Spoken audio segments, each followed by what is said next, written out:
Welcome, everybody. This is Darth Yoshi and my co-host here, Einstein, from My Nerd Friends podcast. Today, it's our first episode, so we're going to talk about things that we like, things that we want to talk about, and we're going to be able to do our cinema minute, our minute challenge that we do. That's going to be bringing up our theories, ideas, and ways of talking about things that we like for 1 minute each. And you guys be able to decide who wins and who has a better argument for whatever idea is brought up in that moment. So today, we're going to talk to Einstein here. We have a few questions that we wanted to bring up. First off was, Einstein, tell us about your fandoms and what you enjoyed growing up.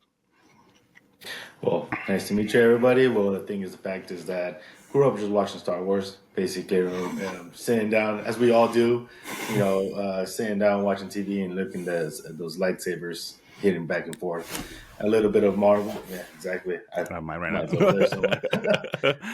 And just watching, Superman, DC, Marvel, a little bit of gaming and that's kind of basically where we're all around. And I'm pretty sure it's very similar to like all people, any kids who grew up in the '90s. We all had a very similar, like things growing up. We all were able to enjoy specific, fandoms. But some of us obviously were kind of stuck more on enjoying them because they really didn't get into sports and other stuff. So a lot of us got to sit down and really, enjoy the cinema of Star Wars. Well, we saw the original trilogy, and we got to see the prequels come out in the theaters, and all those things that were able to be something that we were able to grow up and really enjoy. For me, mine specifically, definitely was a unique thing seeing the original trilogy and seeing these, lasers being shot at this moon base that it seemed, out of my grasp of of what could actually happen. And so it was really fun to be able to grow up to that and see that become what it is now. Or I guess it's sad now, but it was great to see what it became when it was in the prequels. So I'm pretty sure we both had a similar situation. and not really understand what the Force was until we appreciated it once we got older. Yeah, like it got to the point now where we got to hear other podcasts, watch other YouTube videos, seeing how people had interviewed George Lucas and explaining the Force, and we're just like, oh, like that makes sense, Then I know there used to be big backlash on when he would comment on it on the midichlorians and how it was actually part of everyone and everyone around him, which was obviously quoted in the original, but it's just something that we're just like, yeah, like we like that because it seemed realistic, even though we know it wasn't, but it seemed like, oh, that's attainable as long as you train hard enough. We would be moving doors to open up in the groceries. I think like, we all did that. I think that movement just became just part of life. It's something that I think if you ever watched Star Wars growing up, that's something you had to try. If you didn't, then I really question how much you really love Star Wars. So it's like, But if you think about it, it's like even nowadays, they everybody keeps mentioning about how complicated or adult the Star Wars universe was regarding all political and things like that. But nowadays, it's like when we were growing up watching it, we weren't even thinking about that. We were just enjoying the actual movie about the cinematic and how it all looked and father the, and good versus bad, type of thing. and the way Anakin swung the blade, it was just like, okay, well now that's gonna be in my head for the next 20 minutes, so they can talk about politics the whole time. I don't care. Who It's like cares they're gonna about the Republican bloc? all of them were someone saying, "Lord, is this legal?" And then someone just chopping stem up, And I was like, okay, that's what I like. That's what I care about. And it's I think it was it was fun. Those were fun movies, and I think it really kind of like put it in our fandom on top tier because it was something that we were to say, oh, again, we wish we can do that. That was something it seemed attainable, and they didn't seem different. We also loved Justice League. I mean, we talked about Justice League, Dragon Ball Z, but most of them, if you look at Qui-Gon Jinn, everyone they didn't have like 30-inch biceps. They didn't have fire flowing on. So we're like, oh, that's that's something that we could do. And you have a stick and swing it around. I was like, that's what I can do. I can play with it. I can role play that whole situation. So I think that was a big grasp of why it seemed like it was a big thing for our generation. I think And it made it fun. That's the main thing. Like it made it fun. Yeah, and now being an adult, I remember a couple of years ago we went to go watch John Williams live.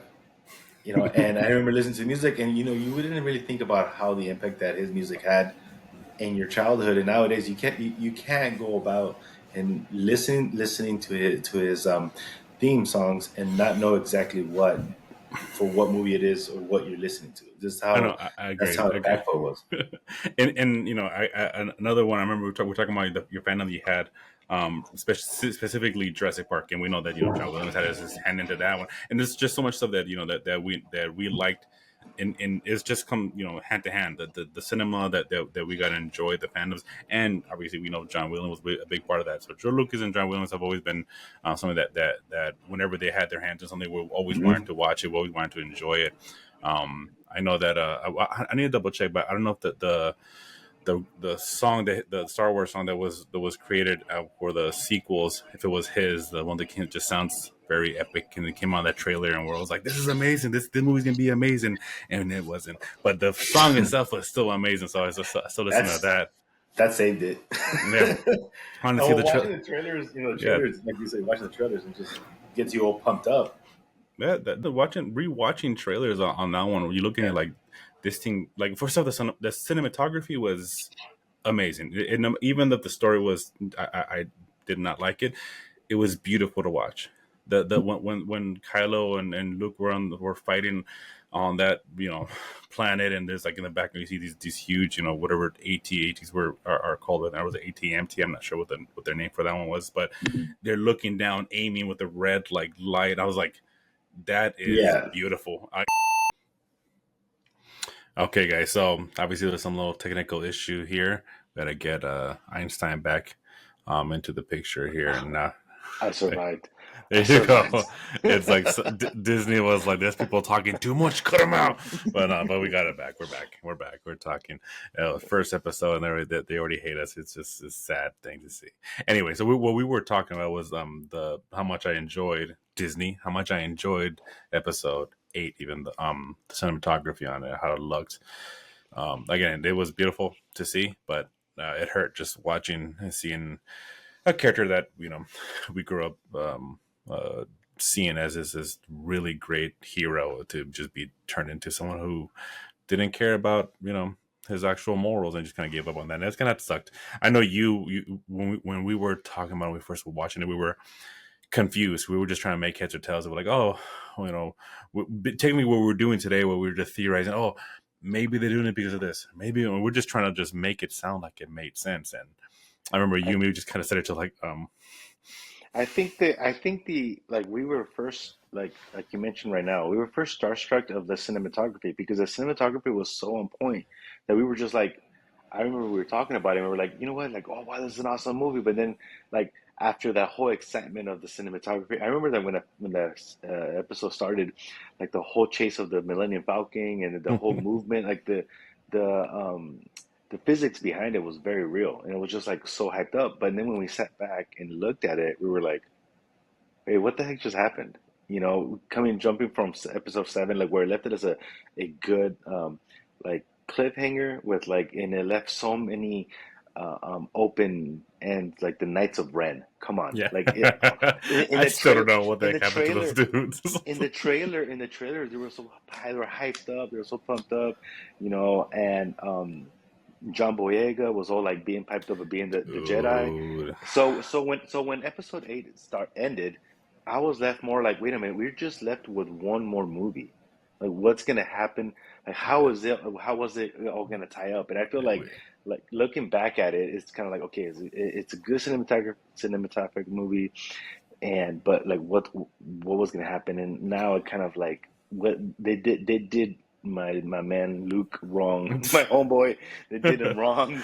Dude, the problem here again, like there's a conversation on both ends, right? Like Disney could either be super safe and give you what, because everyone complained about episode 7 being basically episode 4, just with a woman. That's what they said, and I'm like, it was fine Obviously, I do wish that they would have put more effort into it, and I wouldn't have at this point. I would have wished they would have just gone the safe route the whole way through, giving us 4, 5, and 6 over again.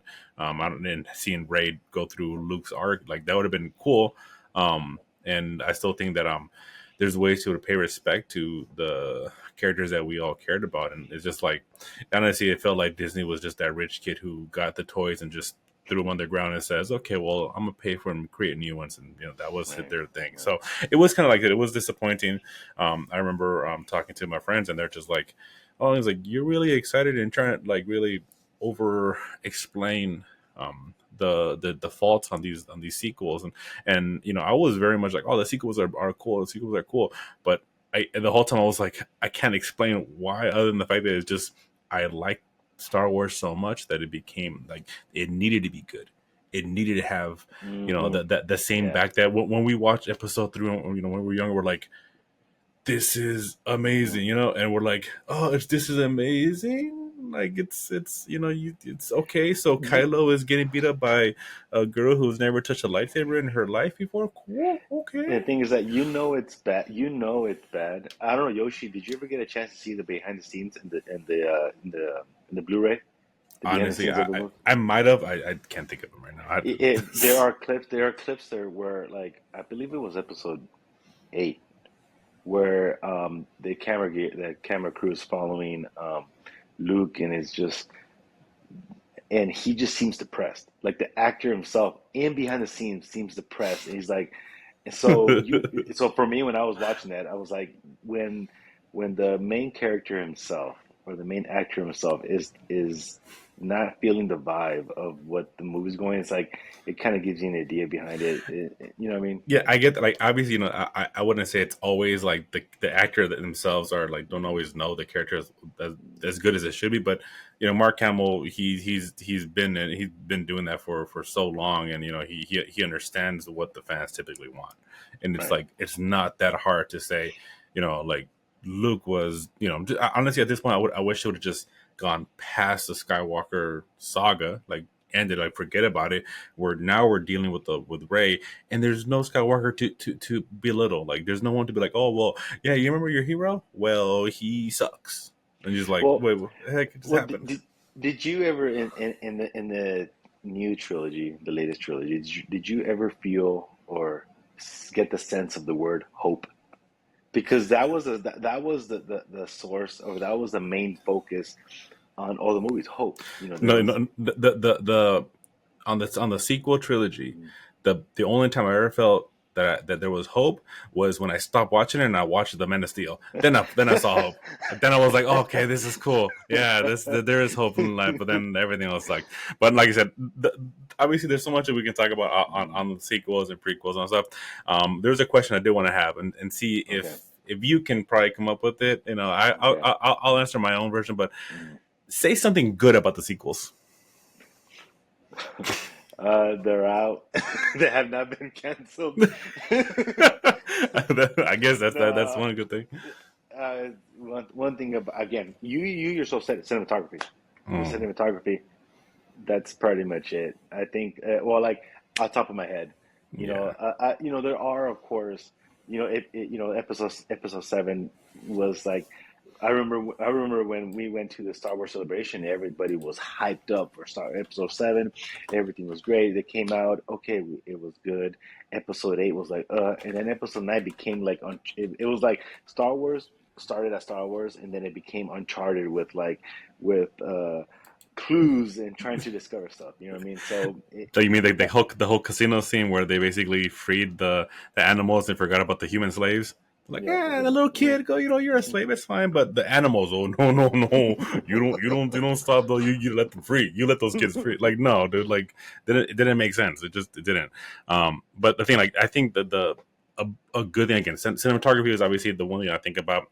The other stuff I think about is there was I want to say Easter eggs, but because it's what the movie is about. Mhm. But they had like stuff from the past that really gave you the feeling of, oh, this is a continuation, somewhat like Poe Dameron ship, the T-70, I think it was. that was, I was like, that is so cool. That to me is like, real life. It's like watching, if you're really into Initial D and liking the A86, and then like only seeing an FRS with the same kind of like livery. I can't pronounce the word, but when they have the same graphics on, you're like, that's really cool because it's a new generation, Mhm. but it's based off kind of like the old stuff, whatever. So that was kind of like a nice little update.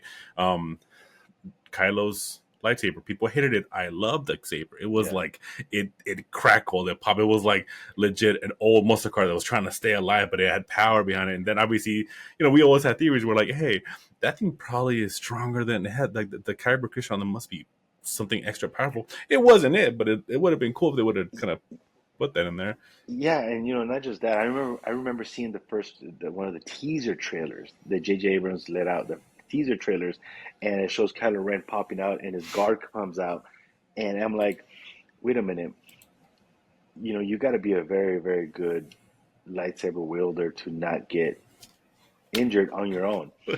injured on your own. So that gave like skill to that Sith, Hmm. or well, back then we didn't even know what it was because we didn't know Yeah.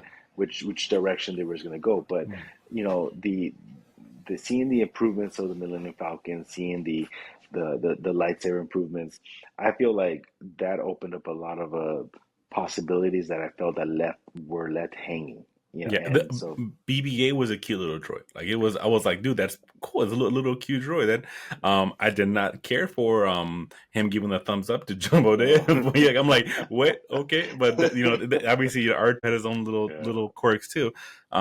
The other ones the other characters that were kind of like nice to see different was well, one thing I hated was the milk monster that Luke just Mm. drinking out of her or whatever, and I was like, what is this? Like, are we watching a farm? Like, it doesn't make any sense. Yeah. But anyway, the little porgs, that was cute. It's a cute little animal. This reminiscent to Ewoks. I loved Ewoks. Like, obviously, I was a kid then, so I liked how they were. I do have a theory, and I wish that they would actually follow, and bring them back in a evil manner, which would be really awesome. Especially, I think you have you played it. What was it, Battlefront, where they had the Ewoks at night chasing a Oh yeah. stormtrooper, like Yeah. that. First off, Yeah. they should just make a whole game just focus on that. Very similar to like anything that has like a jump scare. Like that is the most eeriest. Like, I don't know if that's a word, but it's very eerie hearing the little sounds, whatever, and then Right. just like that is creepy at night, and it's just a lone stormtrooper just getting attacked by that. That is something that I think they should continue in. Video games. Again, we like cinematography, but we like cinema, but we also like video games. Hmm. Uh, Star Wars games specifically. I haven't really played too much Star Wars games. I haven't played Hmm. much games recently, but um, I think the Jedi Survivor is the latest one, and then what was the first one that came up? It was Talking about, first of all, talking about games, I think it all started with the Pod Racer one. yeah, no, yeah, 100%. I was about to bring You that know up too.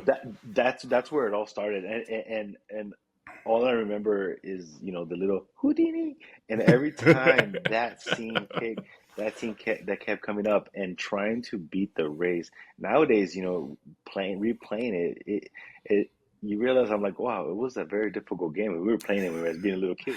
Yeah, but then again, it's just it falls back down to the fact that even back then, it's like we were nerds about fandoms, comic books, Star Wars, but we also were nerds about mechanical stuff. We loved cars as well, so it's having that the Gran Turismo in a Star Wars setting was just like it's a fun game, and I think that's kind of the thing that we've noticed too, where um, for Star Wars games to be fun, it typically is another game with a great skin and a Star Wars like story to be behind it, like the latest games that they have.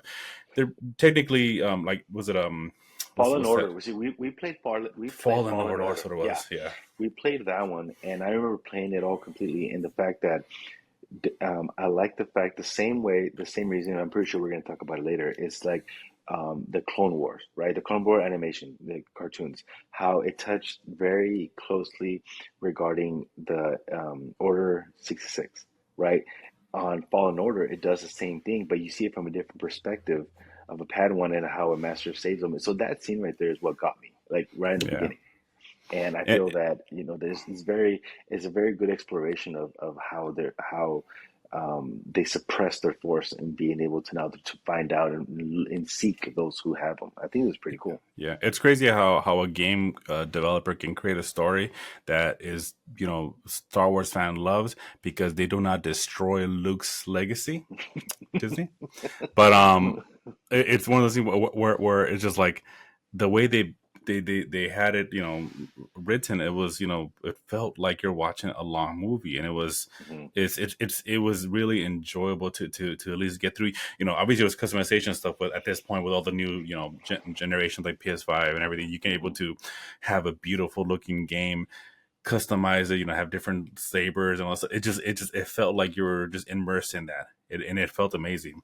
Um, so like I said, I think that there is lots of those games that look great. There's a lot of that are coming out. There can be I think it was the Star Wars Eclipse that the trailer looked Mm, yeah, amazing, and I think it's back. And I know they had talked about how they're gonna like shelve it indefinitely, but I think they're bringing it back. I hope so. So, and that one, and they also have KOTOR coming up again, which that'd be cool. Like I don't mind playing the old one. So if the new one is looks good, it'll be, as long as the story is, similar. It wouldn't be a bad thing to play that one. But the thing is, like, they have a lot to that's a very big weight to carry on their shoulders because the original one, um, you know, it, again, going back to cinematography, it's like we used to see those trailers, and those trailers were just captivating. And when we see the gameplay, many of the gamers play hours and hours and endless, and there's so many ways to approach that game. So hearing or kind of speculating of like how they're going to bring it back, they got some big shoes to fill. You know Yeah, what I mean? 100%. And it's, I think, especially with other games that we've played, we've noticed that, graphics and I guess again close to the cinematography only gets you to a certain point. Like having something look good, it'll put their foot in the door and be like, oh, this is something that we can, enjoy. But there are games that don't have great graphics that are still 100% fun to play. If you would play PS2, PS3, like Crash Bandicoot, fun. Graphics not that great. Now when they remastered it, it was amazing to play something like that with great graphics and still fun to play.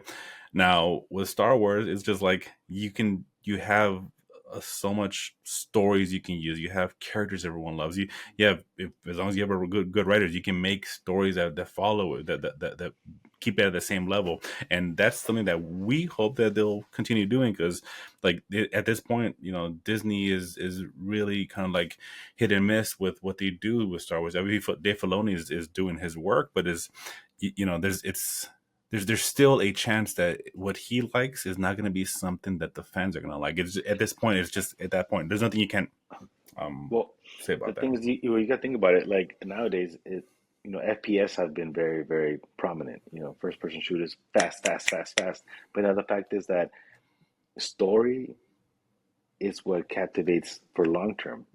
That's why the Knights of the Republic have been strong for all of these years because no one talks about the graphics. Everyone talks about the story. So, like Yeah, for example, so the Fallen Order and the new one coming up, it's like everyone's talking about the story, and I feel like if the developers were to focus more on that, and I know there's a very, very um, 50-50 view of that. Many people don't like story because they feel it's boring. But coming from a book reader, it's kind of like you like the depth, you like the lore behind it, and that's what carries the story forward, from my opinion, yeah. my own personal opinion. Whenever there's anything regarding the EU or something that's on a book or a comic book, I know we always fall back to you to actually fill me in what goes on with that. The closest thing I get to reading is watching comic historians, like comic panels, and you just read them like, oh yeah, that's exactly what I read, a comic book. But I know, like with you, like I know you were super pumped to see Thrawn come back, because Yeah. like you read all those books, and you're just, that was your guy, that was your Star Wars guy that had not been in on a live action Star Wars thing yet, and Hmm. they finally brought it back. Have you seen Ahsoka? And I completely, I'm catching up to it, but I want to make sure I kind of see it all. But that is true. The Thrawn book, Thrawn. and cinematographon. Two completely. I remember that Dave Filoni was not trying to get exactly the Thrawn from the books that everyone's familiar with, because this is the first time they're bringing him to the big screen. Yeah. But the what I appreciated was that Dave Filoni, even in the Clone Wars animation, they gave him the respect that he deserves, because he's supposed to be this very intelligent individual. And Yeah. in the books, we're to the point where, spoiler alert if you had read the books, but when he finding out, first of all, he found out the name of the Death Star before anyone has said it, and in front of Darth Sidious, in the how he surprised them, how he surprised Anakin, or back now then Darth Vader, how he found out who he was, but called him out, and Darth Vader was like, bro.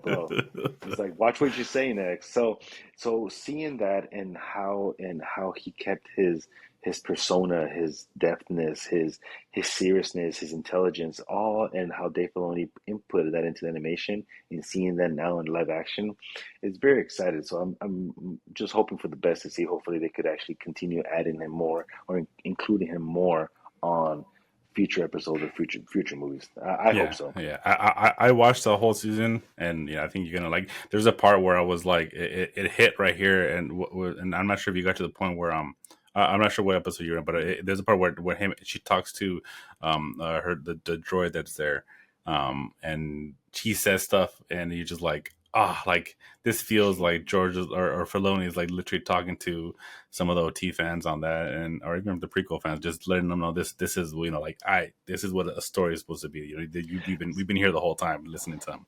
So Yeah, it and that's regarding like the whole villain thing, because like Thrawn is not he's not a Force user.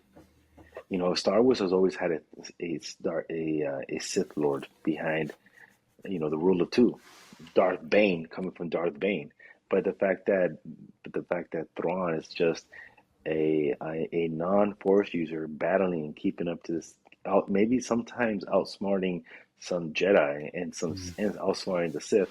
It's very interesting how that's gonna perceive, and I'm hoping that they continue with it. yeah. In your case, like, what is a, or who is a good villain that you could probably add on in the Star Wars universe that maybe is not probably well known or accepted. There is a few I have in mind, and I think once we get into the Cinaminutes, we're the Cineminute challenge. We're actually gonna do that. So before we get to that, just one question: yes or no? When Mhm. Star Wars Celebration comes back to America, are you gonna go? Oh yes, definitely. Yeah, Buying that ticket ahead of time.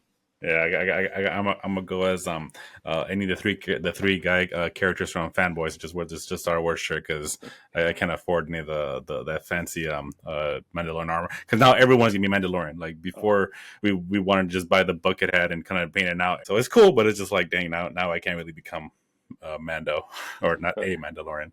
well, hopefully we can any of our listeners, we highly encourage you guys to go to Star Wars Celebration if you haven't had a chance. Yeah, Highly it's highly hyped up.